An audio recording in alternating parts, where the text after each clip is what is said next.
BFM TV face à face. Apolline de Malherbe. Il est 8h32 sur RMC et BFM TV. Bonjour Jean-Pierre Farandou. Bonjour. Merci d'être dans ce studio ce matin. Vous êtes à la tête de la SNCF. Ça fait 4 ans que vous dirigez la SNCF. Et la SNCF, c'est une passion française. On l'aime, on la déteste, on aime dire qu'on la déteste. Tout le monde a un avis sur la SNCF, sur les trains, sur les TGV, sur le prix des billets. Et j'aimerais qu'avec vous, justement, on puisse y voir plus clair parce qu'il y a beaucoup de fantasmes. Et il y a aussi de l'acrimonie contre le prix des billets. Vous avez ouvert il y a 3 semaines maintenant les prix des billets, les billets pour cet été. Est-ce que d'abord on peut faire un premier bilan sur les prix ? Est-ce que, quand on dit les prix n'ont jamais été aussi chers, quand les usagers disent ça, et ils l'ont dit ce matin encore au micro d'RMC, est-ce qu'ils ont raison ? Quelle est la réalité quand on regarde l'ensemble du prix des billets ? Oui, alors la bonne nouvelle, vous l'avez dit, c'est que les Français, ils ont envie de prendre le train. On l'a vu avec l'ouverture des ventes, puisqu'on a vendu déjà plus de 2 millions de billets pour cet été. Rassurez-vous, il en reste, puisqu'on a vendu que 10% des places. Donc on peut encore acheter des places, bien évidemment, pour les vacances d'été. Alors sur les prix, merci de me poser la question, parce que je sais que c'est quelque chose qui préoccupe les Français, qui préoccupe nos clients, et c'est bien normal. Bon, alors c'est vrai que quand on s'y prend au dernier moment, la veille du grand départ, les prix peuvent être élevés. Vous avez on a un mécanisme qui vient de l'aérien, comme dans les hôtels, ça s'appelle lean management, qui fait monter les prix au fur et à mesure qu'on se rapproche de la date du départ. Quand on s'y prend maintenant, on peut avoir des prix très bas. Par exemple, j'ai regardé, moi, pour aller à Rennes ou pour aller à Marseille, vous avez le 19 juillet, qui est un jour de grand départ, sur nos Ouigo, des prix à 29 €. Et je rappelle, sur les Ouigo, les enfants, c'est 8 €, quel que soit le moment où on part. Donc, il est possible, bien sûr, d'avoir encore des prix modérés, particulièrement sur les Ouigo. On a aussi, même sur les Inouï, qui sont nos trains premium, on a plus vous achetez à l'avance, par exemple, maintenant, 3 mois à l'avance, vous avez en gros 45% de réduction, 35% 2 mois à l'avance, et encore 25% un mois à l'avance. Donc, si on sait jouer avec les Ouigo, où là, effectivement, les prix sont les plus bas, vous avez les Ouigo trains classiques même, quand vous acceptez de prendre un peu plus de temps pour voyager, pour aller à Nantes, par exemple, pour aller à Rennes, pour aller à Lyon, là, vous avez des places à 10 ou 15 €. Alors, bien sûr, vous n'allez pas aussi vite que par un TGV. Donc, si on sait jouer avec nos gammes de prix et nos gammes de services, on arrive à trouver des prix modérés sur nos trains. Ça demande de jouer avec tout ça, ça demande d'avoir un peu de temps, de pouvoir anticiper, d'avoir aussi un peu des sous d'avance, puisqu'effectivement, quand on part en famille pour l'été, il faut les débourser très à l'avance. Les familles jouent le jeu. Oui, les familles jouent le jeu, on le voit aussi par les ventes de la carte avantage. La carte avantage, il y a 4,5 millions de Français qui l'ont acheté, des familles en fait, puisque c'est une carte qui marche pour les familles, les parents et 3 enfants. Et là, on en vend beaucoup parce que ça permet d'avoir des réductions de 30% et ça permet de limiter justement ce mécanisme de hausse des prix au dernier moment. Donc les Français savent aussi jouer, particulièrement pour les familles, avec la carte avantage pour avoir des prix modérés à bord des trains. Jean-Pierre Farandou, là vous nous parlez des billets les moins chers quand effectivement on s'y prend à l'avance, mais si on regarde de manière globale sur un TGV, le même qui roulait l'année passée, les prix en moyenne ont véritablement augmenté malgré tout. Non, et de combien ? Oui, je réponds. D'abord, en moyenne, les prix, ils sont toujours à 45 € depuis des années. 45 € en moyenne, si on prend le chiffre d'affaires du TGV. C'est le prix moyen d'un billet de train. Alors, c'est une moyenne, bien évidemment. Il y en a des plus bas, il y en a qui sont au-dessus. Mais quand même, le fait qu'ils ne bougent pas depuis plusieurs années, déjà un signal. 45 € au passage, c'est le prix de votre taxi pour aller à Roissy ou Orly. Voilà, on peut y réfléchir aussi. Bon, ça prouve bien qu'il y a quand même une stabilité globale des prix. Alors, si on regarde plus précisément, par exemple, les augmentations entre 2023 et 2024, 40% des trajets n'ont pas augmenté. Tous les Ouigo n'ont pas augmenté, tous les intercités aussi, les trains corail qui circulent sur certaines lignes, qui est d'ailleurs géré par l'État, n'ont pas augmenté. 40% des trajets. Les autres, les TGV Inouï, l'augmentation moyenne, 2,6%, en gros l'inflation, alors que nos coûts réels, eux, c'est plutôt entre 4 et 5%, notamment parce que le prix des péages et des péages ferroviaires, comme il y a des péages autoroutiers, ils ont augmenté de 8%. En fait, on ne répercute que la moitié de la hausse des coûts.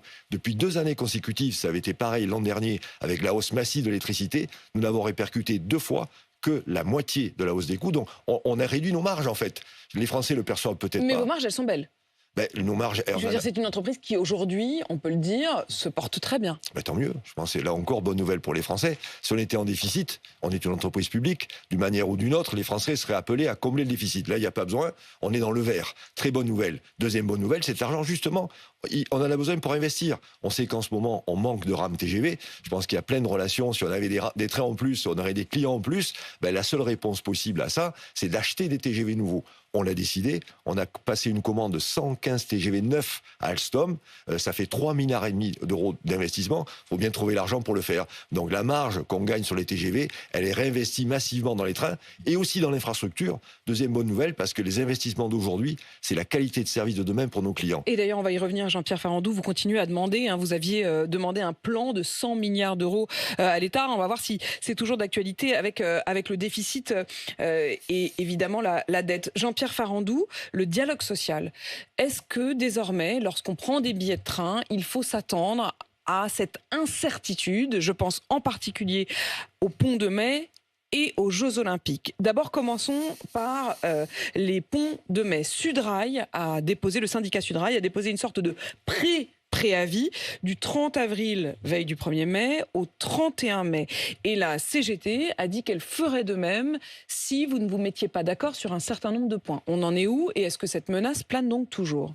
D'abord, en termes de méthode, je trouve curieux qu'on fasse un préavis du préavis, en quelque sorte, et qu'on tout de suite, on se mette sous la menace d'une grève qui embête les Français. Parce qu'il faut être clair, les conséquences des grèves, on l'a vu malheureusement en février, pendant les vacances de février, c'est que des Français ont eu du mal à partir en vacances.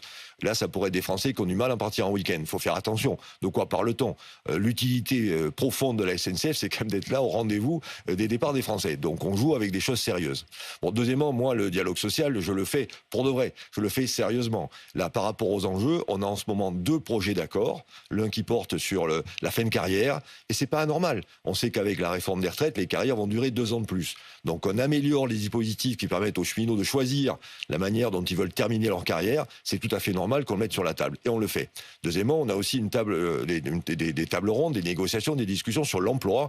L'emploi, c'est très important. Vous savez qu'on a fait un effort important au tout début de cette année avec 1100 emplois supplémentaires. Et on recrute énormément. Plus de 8000 personnes recrutées l'an dernier et encore cette année. Donc on travaille sur l'emploi. Comment on fait ça ? Sérieusement, on fait des bilatérales, c'est-à-dire qu'on voit chaque syndicat séparément. Ensuite, on fait des tables rondes, on converge vers des projets d'accord. Ces projets d'accord seront présentés début avril. Mais ça me frappe quand même quand vous dites sérieusement. Est-ce que vous sous-entendez qu'au fond, vous êtes dans le sérieux, dans le concret, et que les syndicats... Et pas seulement les syndicats, puisque désormais il y a d'autres formes de collectifs qui se sont imposés, d'ailleurs autant à vous qu'aux syndicats eux-mêmes, qui se sont largement fait déborder. Vous parliez à l'instant de la grève des vacances d'hiver.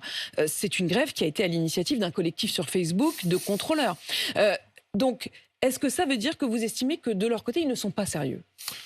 Moi, surtout, je voudrais dire que d'abord, le dialogue social, ça fonctionne. Là aussi, on peut voir tel ou tel aspect, telle aspérité qui existe. Je ne suis pas dans le déni. Mais globalement, moi, je regarde ce qu'on a fait depuis 4 ans. Le dialogue social, il a fonctionné. Quand vous dites ça fonctionne, ça veut dire quoi ? Ils ont obtenu des choses, vous voulez dire ? Oui, bien sûr. En termes de rémunération, on a augmenté la rémunération des cheminots de 17% en moyenne, jusqu'à 21% pour les plus bas salaires en 3 ans, quand l'inflation était taux de 14%. Il y a beaucoup de salariés qui auraient rêvé d'avoir une telle augmentation dans cette période d'inflation. Exactement. Donc ça veut dire que les négociations annuelles obligatoires, elles ont fonctionné.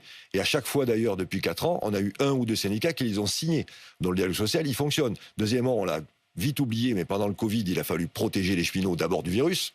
On l'a fait par une co-construction avec les organisations syndicales de l'adaptation des règles métiers à l'arrivée du virus. Et deuxièmement, on a eu un accord sur le chômage partiel, si vous voulez, où grâce à un accord, on a rémunéré à 100% les cheminots alors qu'ils ne travaillaient pas à plein. Voilà, donc ça, c'est 2 exemples concrets qui vous montrent qu'on protège les cheminots. Quand vous parlez de dialogue social, en fait, vous, quand vous discutez avec les syndicats. Sauf que désormais, et je le redis, il y a ces collectifs. Le collectif notamment des contrôleurs, il s'appelle comme ça, un collectif des contrôleurs, qui, au fond, est une sorte de cheval de Troie avec les syndicats, puisque si je comprends bien les règles, vous discutez avec les syndicats, c'est-à-dire ceux qui sont officiellement les représentants des salariés de l'entreprise, et seuls les syndicats sont habilités à déposer un préavis de grève. Mais ils le font parfois pour le compte de leurs copains, puisque ce collectif des contrôleurs, par exemple, n'a pas légalement le droit de déposer lui-même ce préavis de grève. Est-ce que ça ne veut pas dire qu'aujourd'hui, il y a une forme de jeu de dupes ? C'est-à-dire vous parlez avec des gens qui en réalité ne sont pas aux manettes. Moi, j'ai besoin d'organisations syndicales représentatives. Je ne peux pas discuter avec des collectifs que je ne connais pas. Qu'est-ce qu'on fait ? Est-ce qu'on change l'organisation ? Est-ce qu'il faut faire évoluer la représentation syndicale ? Non, elle est représentative, la SNCF. Il y a les élections professionnelles, il y en a bientôt d'ailleurs dans l'entreprise, puisque les cheminots vont élire ceux qui vont les représenter au conseil d'administration de la SNCF. Est-ce que le fait que les élections pointent le bout de leur nez peut-être joue un rôle dans cette agitation et le fait que chacun y va de son préavis? On a l'impression que c'est à qui posera le plus de préavis. Oui, peut-être, ça peut mettre un peu de compétition entre les organisations syndicales, c'est possible. Mais je le redis, on ne peut pas fonctionner avec... D'abord, il n'y a qu'un collectif qui existe, à ma connaissance, celui des chefs de bord que vous avez évoqué. Mais on voit bien, il est très catégoriel. Il est même supra-catégoriel, puisque c'est les chefs de bord TGV, par exemple, qui sont très en avant. Et quand on regarde bien, d'ailleurs, les animateurs de ce collectif, qu'on ne connaît pas forcément, d'ailleurs, on voit que c'est plutôt une tranche d'âge autour de la cinquantaine qui est préoccupée de sa fin de carrière, de son départ à la retraite. Et bon, voilà.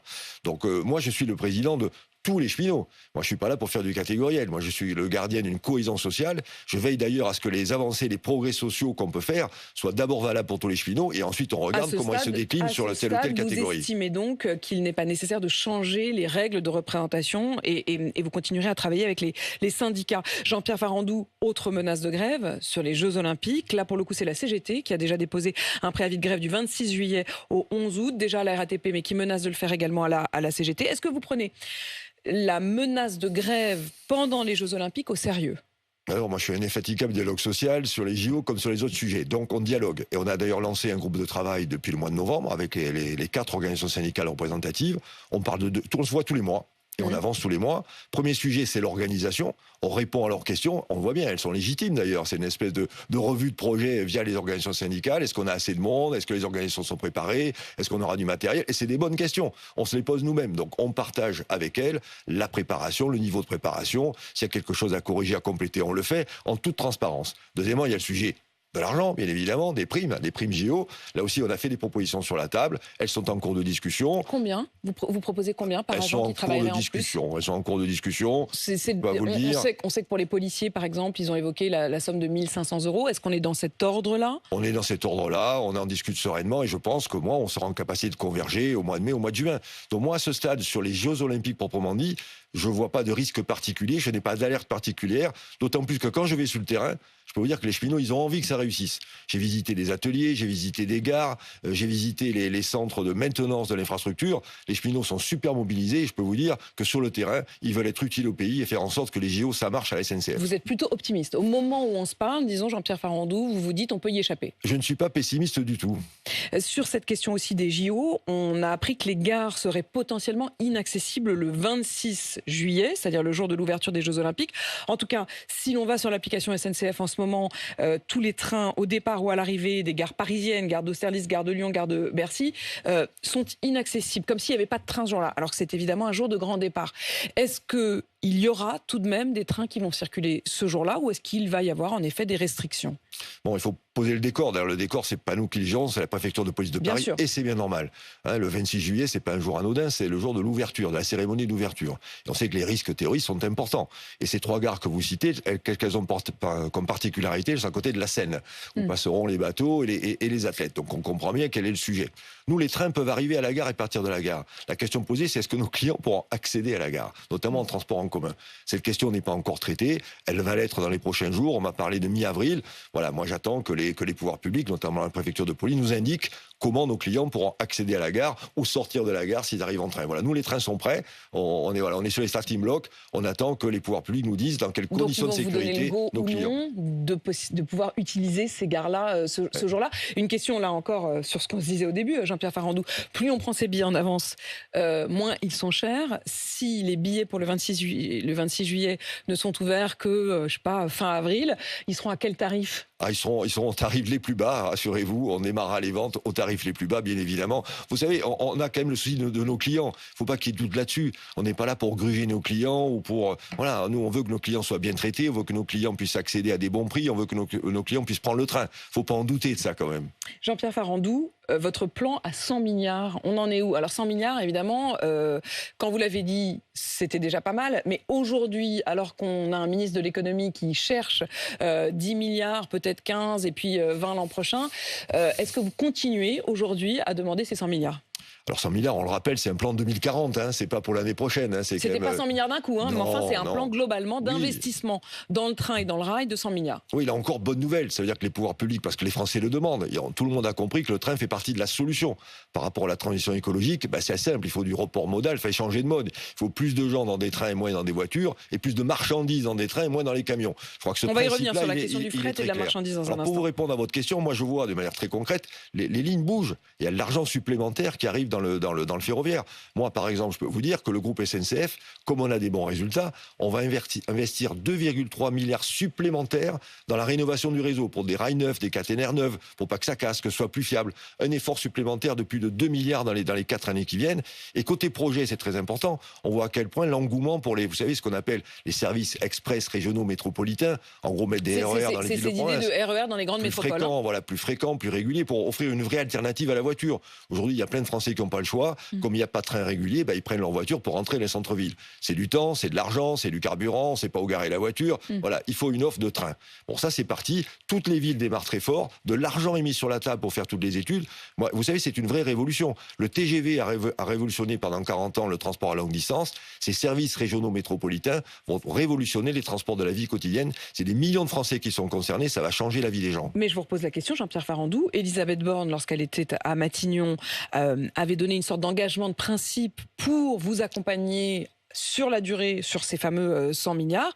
Est-ce qu'aujourd'hui, vous en avez toujours besoin d'autant? Et est-ce que l'engagement de l'État est fiable?